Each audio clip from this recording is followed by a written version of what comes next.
아르헨티나가 잘 나가다가 정점을 찍은 시기가 언제냐? 그러면 1940년대에서 50년대 요 사이입니다. 왜냐하면 유럽은 불바다가 됐죠. 그럼 전쟁을 해야 되니까 모두가 다 먹고 살아야 되니까 전 세계에서 사올 수 있는 식량과 쇠고기가 여유가 있는 나라는 아르헨티나. 네, 그래서 돈을 잘 벌고 있었는데 그러면 여기서 이제 오늘 이야기해야 될 것은 아르헨티나는 도대체 언제 어디서부터 왜 무엇이 잘못됐길래 이렇게 됐을까? 와, 뭐가 잘못됐지? 진짜 궁금하다. 뭐 아르헨티나와 관련된 기사 제목들이 쭉 나옵니다. 퍼주기식, 페론주의 이런 이야기가 되게 많이 나옵니다. 그러면 먼저 페론주의가 뭘까요? 페론주의. 페론은 뭐죠? 이제 페론은 사람 이름이에요. 사람 이름. 사람이에요? 그 당시에 이제 아르헨티나에서 집권했던 대통령 이름이 후안 도밍고 페론이에요. 이 양반이 이제 내세웠던 정책을 이제 페론주의라고 그러고, 페론주의라는 것은 여러분들 잘 아시는 말로 하면 이제 포퓰리즘. 포퓰리즘은 뭐죠? 여러분들이 원하시는 거 내가 막 퍼드릴게요. 집을 원하시면 집을, 돈을 원하시면 돈을, 좋은 직업을 원하시면 좋은 직업을. 와. 좋죠. 응. 예. 근데 이렇게 퍼주다 보면 결국은 바닥이 나죠. 예, 그래서 과도한 퍼주기 때문에 아르헨티나 경제가 몰락의 길을 걷게 됐다라고 보통 우리가 이야기를 합니다. 사실 뭐 아주 틀린 이야기는 아니지만 그게 정말 100% 원인일까? 그래서 여기에 대해서 한번 이야기를 해보려고 합니다. 이 페론이라는 사람은 어떻게 보면은 참 우여곡절이 많은 그런 사람입니다. 1943년에 아르헨티나에서 이제 정권이 한번 엎어집니다.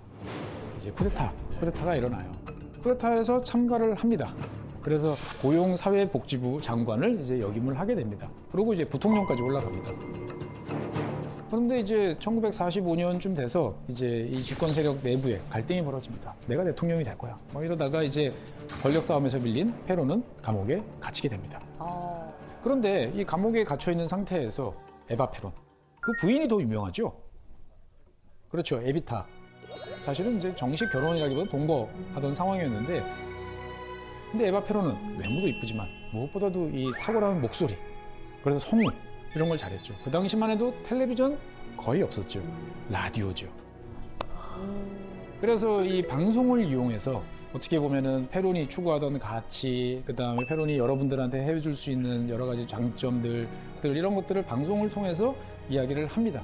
그런데 이 에바 페론은 원래 이제 시골 빈민층에서 태어났던, 그러니까 서민들이 얼마나 어렵게 살고 있고 무엇을 원하는지를 뼛속까지 잘 알고 있던 그러한 사람이었죠. 그러니까 빈민층과 노동층 입장에서 봤을 때는 에바 페론이라는 사람은 우리랑 같은 한솥밥을 먹던 그러한 동질적인 사람인데, 그 사람의 남자친구라고 해야 될까, 남편이라고 해야 될까, 잡혀 있고, 근데 저 사람은 정말 좋은 뜻이 있어.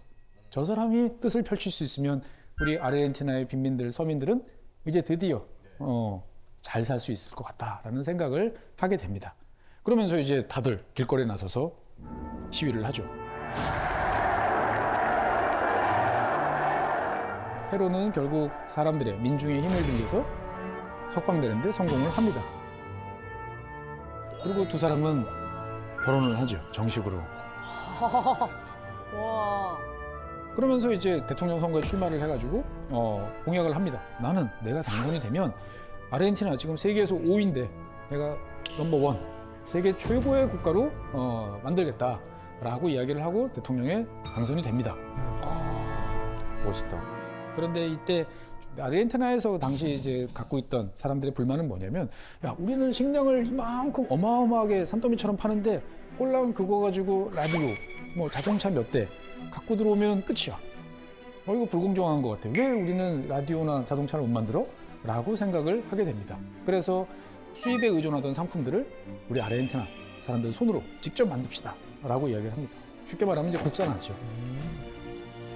그 다음에 잘 보니까 누가 돈을 다 갖고 있나 라고 보니까 철도, 통신, 이런 어떻게 보면은 인프라 관련되는 산업을 소유한 기업들이 그냥 앉아서 돈을 마구마구 벌고 있는 거예요. 이거 아니다 라고 그래가지고 이 기업들을 몽땅 국유화를 합니다. 그러면 이제 국유화 됐으니까, 그러면 이것은 국민의 것이니까 여기서 벌은 돈을 가지고 여러분들께 나눠주고 뭔가 새로운 일을 할 수 있겠다라고 하는 거죠. 근데 이거는 좀 먼 이야기고 당장 내 주머니에 살림살이 좋아져야 되잖아요. 그래가지고 되자말자 임금을 20% 올립니다. 와, 월급을. 예. 그럼 제일 확실하죠. 야, 좋다. 아니면 국민들이 직접 원하면 또 대출도 해줬어요. 예. 페론이 취임한 3년 만에 경제 성장률이 3년 합해서 25% 성장을 합니다. 와 진짜 기가 막히다. 좋은데? 세계에서 5위 정도 되는 잘 사는 나라가 어마어마하게 성장을 하는 거죠. 그러니까 막 돈이 이제 사회로 막 뿌려집니다. 그래가지고 병원 4,000개, 학교 8,000개, 막 전국 곳곳에 막 쫙 짓는 거죠. 그러다 보니까 빈민율은 4%까지 내려갑니다. 페론은 1946년에 취임을 해서 단 1년 만에 47년이 돼서 아르헨티나가 보유하고 있던 외채, 외국한테 빌린 돈을 다 갚아버립니다. 이거 뭐 이자 내면서 갖고 있어? 우리 다 갚을 돈 있는데. 그리고 우리는 경제적으로 어느 나라에도 예속되지 않은 독립국가다라고 선언을 하는 거죠. 그러니까 국민들 입장에서 봤을 때는 어떤가요? 야, 페론을 정말 대통령으로 해주니까 살림살이가 나아지고, 야, 이거 도대체 임기가 몇 년이야, 이 페론 대통령? 6년이었어, 6년. 야, 6년 하지 말고 너 계속해라. 예, 그렇죠. 아, 잘하는데 한 번만 왜 해? 참 꿈에 그리는 그런 상황이죠. 예. 예, 다들 막 나 더 할 거야 그래가지고 막 싸워서 바꾸는데 국민들이 제발 더 해주세요. 그래가지고 결국 헌법을 바꿉니다. 더 임기할 수 있게. 그리고 페론 부부는 아르헨티나 사람들한테는 영웅, 우상, 아이돌이 되는 거죠. 지금까지 너무 그림이 좋습니다. 그러니까, 망하기 직전인데 지금 언제 망할지 모르겠는데. 너무 괜찮아. 와 지금 너무 유토피아야. 근데 문제는 페론 대통령이 집권하던 이 시절부터 사실 문제가 생깁니다. 1940년대 전쟁 때문에 아르헨티나가 돈을 많이 벌었잖아요. 네. 그러면 1945년이면 2차 세계대전이 끝이 나요. 네. 그러면 이제 폐허가 된 유럽을 도와주기 위해서 미국이 막대한 돈을 이제 마셜 플랜이라고 그래가지고 줍니다. 그래서 이제 이 유럽에 있는 여러 나라들은 이걸로 벽돌도 치우고, 뭐 사람들한테 일자리도 만들고 해야 되는데, 당시 폐허가 됐는데 누가 농사를 짓겠어요. 그러니까 식량을 사와야 되는데, 이 사람들이 딱 보니까 가격이 더 싼 아르헨티나에서 사옵니다. 미국이 준 돈을 가지고 아르헨티나에서 곡물을 사오는 거죠. 근데 미국 입장에서 봤을 때는, 이거 봐라. 아르헨티나에서밖에 못 구하는 걸 사오면 어쩔 수 없지만, 미국에도 곡물은 많은데. 맞아요. 예. 그래가지고 유럽 국가들한테 똑똑하는 거죠. 아니, 너 주머니에서 지금 그거 어디서 누가 꽂아준 건데 그걸 왜 저 남의 나라 가서 돈 쓰고 있어? 라고 눈치를 주니까 그럼 어떻게 되겠습니까? 다들 아르헨티나 곡물이 더 싸긴 한데 미국 거 사야 그쵸. 네. 도와주니까. 어떻든 그러다 보니 아르헨티나 입장에서 봤을 때는 제일 큰 시장인 유럽 시장이 갑자기 확 좁아드는 거죠. 그래서 실업은 증가하고 경기는 안 좋아지고 흔히 말하는 이제 스태그플레이션이 이제 등장을 하게 되는 거죠. 물가도 오르고. 돌아가지가 않네. 결국 이제 국민들의 불만이 높아지고 1955년 9월 달에 이제 쿠데타가 또 발생을 합니다. 그래서 페론 대통령은 아르헨티나를 떠나서 말이 통하는 나라 이제 스페인으로 가가지고 지내게 되는 거죠. 그래서 아르헨티나 국민들은 이제 뭐 어떻든 간에 뭐 군대가 들어와서 잘 했으면 좋겠다라고 하지만 생각보다 이게 잘 안 됩니다. 그러니까 결국은 이제 1972년쯤 돼가지고는 국왕이 명간이다. 돌아와 주세요. 페론을 이제 외치게 되는 거죠. 그래서 이미 이제 고령의 나이가 됐던 페론 대통령이 20년간의 망명 생활을 뒤로하고 또다시 대통령이 됩니다. 그래서 국민들은 이제 우리가 다시 좋은 시절이 올 거야 라고 했습니다만 바로 이제 사망을 하게 됩니다. 예. 그리고 이제 이 아르헨티나 국민들은 페론을 너무너무 사랑했기 때문에 1974년 페론의 세 번째 부인이었던 이사벨 페론을 대통령에 당선을 시킵니다. 와, 근데 진짜 국민들이 화끈하는데요, 진짜. 그런데 하지만 1970년대는 뭐 어떤 일이 있었죠? 전 세계적으로? 오일 쇼크가 있었죠. 기름값이 막 하루아침에 4배씩 오르는 그러한 상황이 있다 보니까 전 세계적으로 불경기예요. 그러다 보니까 군대가 이 페론 대통령 그 부인까지 다 밀어내고 1976년에 다시 집권을 하게 됩니다. 그리고 국가 비상사태를 이제 선언을 하게 되는 거죠. 여기서 이제 페론주의는 막을 내리게 됩니다. 이 아르헨티나 입장에서 봤을 때는 군부 독재, 군사 정권이 경제를 잘 살렸으면 괜찮을 텐데 그러질 못했어요. 원래 쿠데타가 발생하면 제일 먼저 하는 게 의회 해산. 우리 맘대로 할 거야. 그 다음에 시위를 할 수 있을 만한 세력들, 뭐 외국 같으면 주로 노조. 그런데 1977년부터 3년간 이제 아르헨티나 군부는 국가 그리고 아르헨티나 국민의 정신을 개조하겠다라고 나섭니다. 국가를 재편성하겠다고 가는 거죠. 그러면은 재편성하려면은 누가 대상이 되겠어요? 그 전까지 환상에 젖어 있던 페론주의자들, 그 다음에 이 자꾸 자기 좋은 것만 떠들고 있는 뭐 노조 지도자들, 그다음에 뭐 민주화를 부르짖는 학생들, 군부가 실수한 것들을 자꾸 이렇게 쓰는 기자들, 심지어 여기에는 이제 심리학자. 김경일 아니 왜 심리학자를? 조심해. 형님 조심해요. 바로 잡아갑니다. 어우 큰일 나겠네 이거. 심리학자들. 그래서 잡아가서 겁을 팍 주고 그러지 마. 그러고 내보내는 정도가 아니고 그냥 죽여버립니다. 어머머머. 그래서 당시에 실종되거나 죽은 사람이 3만 명이고 뭐 감옥에 가거나 투옥되거나 뭐 고문받은 사람들은 한 5만 명 정도로 이제 추산이 되는 거죠. 그래서 이것을 추악한 전쟁이라고 부릅니다. 군대가 자기 국민들한테 전쟁을 한 거죠. 아르헨티나 사람들한테는 되게 부끄러운 역사고 더 슬픈 일이죠. 최근 아르헨티나에서 어떤 비행기 하나가 이슈가 된 적이 있습니다. 비행기요? 저 군용 비행기. 예. 되게 오래된 군용기입니다. 보면 딱 군용기. 미국 사람이 개인이 소유하고 있던 전 아르헨티나 공군 소유의 수송기를 이제 아르헨티나 정부가 다시 사온 거예요. 무슨 인연이 있어서 오래된 비행기를 사왔을까요? 예를 들어서 뭐 여기 보면 네. 6.25 전쟁 기념관 있잖아요. 네네. 그런 데다가 전시하려고 나라에서 그렇죠. 근데 이제 전시를 하려면 뭔가 명분이 있어야 되잖아요. 대통령이 탔었나? 바로 아르헨티나 그때 당시 군부 세력이 추악한 전쟁 때 죽음의 비행을 했던 그런 비행기예요. 저기다가 가뒀나 보다. 전쟁 가뒀다고? 가둔 게 아니고 마치 이 반정부 인사들을 막 고문을 하거나 어쨌거나 막 하다가 이 비행기를 태워서 이제 대서양으로 태평양으로 이렇게 나가는 거죠. 그냥 바다에 던져놓는 어머. 거예요. 한 사람을 그냥 던져놓는 거예요. 끔찍해. 너무 징그러운 비행기다. 지금 기록들이 아주 생생하게 남아 있습니다. 뭐 이를테면 1977년 12월 14일 밤 9시 반 12명. 이 12명은 다 실종자였어요. 이런 사람들을 태우고 그리고 비행을 시작을 합니다. 그래서 여기에서는 더 슬픈 거는 내 자식을 찾겠다고 실종자의 부모, 실종자의 엄마 세 사람도 포함이 돼 있었어요. 무섭다, 무서워. 이러한 이제 잔혹한 일을 하는 와중에 또 페론주의는 나라를 망쳤어. 그러면 이거 어떻게 해야 될까요? 일단은 금융 자유화. 마음대로 이제 돈 빌리고 이자도 마음대로 책정하고 이제 국가가 간섭 안 할게. 무역도 국가 통제 없어. 뭐 싸게 팔고 싶으면 싸게 팔고 뭐 알아서들 다 파세요. 그 다음에 국유화했던 여러 가지 산업 시설들, 회사들 이런 것들을 다 해외에다가 돈 있는 사람한테 매각을 하게 됩니다. 그러다 보니 당연히 폭동, 시위 이런 것들이 이어지게 됩니다. 그런데 어느 나라나 이렇게 문제가 생기면 제일 좋은 방법은 뭘까요? 관심을 외부로 돌립니다. 네. 그건 뭐냐?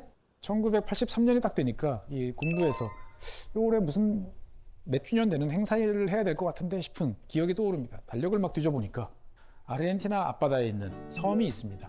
그 유명한 포클랜드. 아르헨티나 사람들은 이제 말비나스라고 부르는 이 섬인데 이게 이제 영국이 이걸 가져간 지가 이제 150주년 됐던 거죠. 그러니까 아르헨티나 군부는 생각을 했던 겁니다. 저 섬을 보기 좋게 영국이라는 힘 있는 나라에서 탁 갖고 와서 우리 거다라고 아르헨티나 깃발을 꽂는 모습을 보여주면 이 모든 문제가 해결되지 않을까? 그리고 여기를 우리가 기습적으로 점령을 하면 저 위에 있는 영국군이 지구 반대편까지 내려와서 이걸 할 수 있을까? 라고 이제 생각을 해봅니다. 오는데도 힘들고. 근데 사실 영국도 뭐 어떻게 보면 아르헨티나랑 별로 다르지 않은 그런 어려운 시대를 보내고 있었습니다. 1976년에 영국도 IMF에 갔습니다. 예, 영국이 IMF 가서 구제금융을 이제 받았으니까 아르헨티나 사람 입장에서 봤을 때 보면은 호덕이던 영국이 여기까지 와서 섬 하나 놓자고 전쟁을 할 것 같진 않다. 그럼 기회네요. 그렇죠. 네, 가야죠. 그래서 가라! 라고 그래가지고 점령을 하는 데까지는 성공을 합니다. 그런데 문제는 영국이 당시에 대처 수상이 총력전을 선언을 합니다. 무슨 일이 있어도 이것을 가져오겠다. 생각보다 세게 나온 거네요. 어떻게 보면은 영국도 이것을 기회로 삼아서 오히려 더 강수를 던지게 된 거죠. 그래서 이제 미사일이 왔다 갔다 하는 어떻게 보면 현대전이 이제 이곳에서 이제 벌어지게 되고 결국 누가 이겼죠? 결국 영국이 이기게 됩니다. 그 과정에서 아르헨티나군은 수많은 병력들, 600명 이상의 전사를 했고요. 그다음에 순양함을 비롯한 많은 배들이 바닷속으로 꼬로록 가게 됐던 거죠. 국민들 입장에서 봤을 때는 어떤가요? 화나죠. 무엇보다도 화나는 건 뭔가요? 아니 군인이 정권을 잡았으면 최소한 전쟁에서는 이겨야 될 거 아니야. 전쟁에서도 못 이기는 놈이 왜 정권을 잡고 있어? 당연히 이런 여론이 나오고 아까 말씀드렸던 추악한 전쟁 네. 뭐 이런 것들까지 겹치면서 결국 온 국민들이 봉기를 일으켜가지고 군부 정권을 몰아내고 정권을 다시 민간이 이양받게 됩니다. 어떻게 여러분들 보면 파란만장하죠? 예. 아, 예. 진짜. 그러면 이제 고생 끝, 이제 행복 시작 해야 되는데 급진 시민연합이라고 하는 이제 어떻게 보면은 좀 급진적인 정책을 펴는 정당, 그다음에 페론주의를 따르는 정의주의자당, 이 두 당이 서로 엎치락뒤치락 이제 하게 되는데 문제는 아르헨티나 경제가 활력이 없어지는 거예요. 네. 그러니까 뭐 그런 거죠. 경기가 안 좋아. 뭔가 문제가 커졌어. 야, 이거는 외국 자본이 너무 많이 들어와서 그래. 아르헨티나 독자성을 찾아야 돼. 나가. 또, 네, 라고 합니다. 그러면 또 문제가 생기죠. 그러면 또 반대로 다 들어오세요라고 이야기를 하는 거죠. 보기가 두 개밖에 없어요. 왜? 아우, 너무 극단적으로 막. 그래서 나라가 9번 망합니다. 9번의 국가 부도를 겪습니다. 와. 이미 19세기에 2번, 그 다음에 20세기도 1940년대 지나면서부터 쫙 있죠. 배송이 오빠가 아르헨티나에 태어나서 82년생이니까 5차 5차부터 시절에 9차까지 받겠네. 와. 그래서 최근에 아르헨티나에서는 10번째 국가 부도가 이제 거의 가시화된 이제 이런 상황이었습니다. 그런데 그런 와중에 2023년 10월 달에 이제 대통령 선거를 하게 됩니다. 이 와중에 등장하신 분이 계시죠. 좀 뭐야? 하비에르 밀레이라는 이름의 이제 경제학자인데 전기톱을 들고 나오신 분입니다. 아, 전기톱이에요? 톱을 왜 갖고 나오신 거예요? 야, 아르헨티나 경기가 왜 이 모양이냐? 라고 하는 거죠. 그러면 내가 전기톱으로 이게 다 쓸어버리겠어. 라고 하는 거죠. 그래서 이 밀레이 같은 경우는 모든 것을 자유에 맡기겠다. 자유방임주의. 그래가지고 내가 지금 간이식을 받으면 다 살 수 있을 것 같아. 근데 기다리세요 그러잖아요. 필요 없어. 시장에서 거래해. 장기 매매 자유 거래. 예. 그 다음에 정부 보조금. 야, 이 정부 보조금 때문에 아무도 일을 안 해. 정부 보조금 다 없애버려. 무상 의료, 뭐 무상 교육 다 공짜에 사람들이 길들여져 있어. 이거 다 치워. 저기는 너무 극단적이네. 그렇죠. 그 다음에 이제 극단적인 정책의 끝판왕이 있습니다. 중앙은행 없애버려. 와. 네. 컨트롤 센터를 없앴어. 그러면 돈은 누가 찍어내? 뭘로 해? 걱정할 거 없어. 달러로 쓰면 돼. 라고 이야기를 합니다. 우리 입장에서 봤을 때는 아니 그 불만이 있어도 너무 많이 나갔지 라고 하지만 아르헨티나 국민들 입장에서 봤을 때는 이판사판입니다. 뭐 이리 망하나 저리 망하나. 그래서 아르헨티나 국민들은 선택을 합니다. 야, 선택을 또 했어. 네. 그래서 현재 아르헨티나 대통령이에요. 톱 대통령. 그러면 지금 하자는 대로 그렇게 공약이 가고 있어요? 그래서 실제로 이제 밀레이 대통령 같은 경우는 의회에서 동의를 안 해도 당장 할 수 있는 것들, 뭐 이를테면 환율을 현실화시킨다든지, 교통 및 연료 보조금을 삭감한다든지, 뭐 가격 통제를 없앤다든지 이런 조치들은 이제 벌써부터 이제 하고 있는 거죠. 뭔가 개혁을 하는 건 맞는데 저 방식이 과연 맞을까? 라는 것은 잘 모르겠습니다. 그래서 여기 계신 분들도 다 나름대로의 어려움과 속사정이 있으시죠? 네. 말 못할 사정도 있고 다 나라들도 마찬가지다. 국가별로 너무나 다양한 속사정이 얽혀 있기 때문에 아르헨티나가 과연 이 위기를 딛고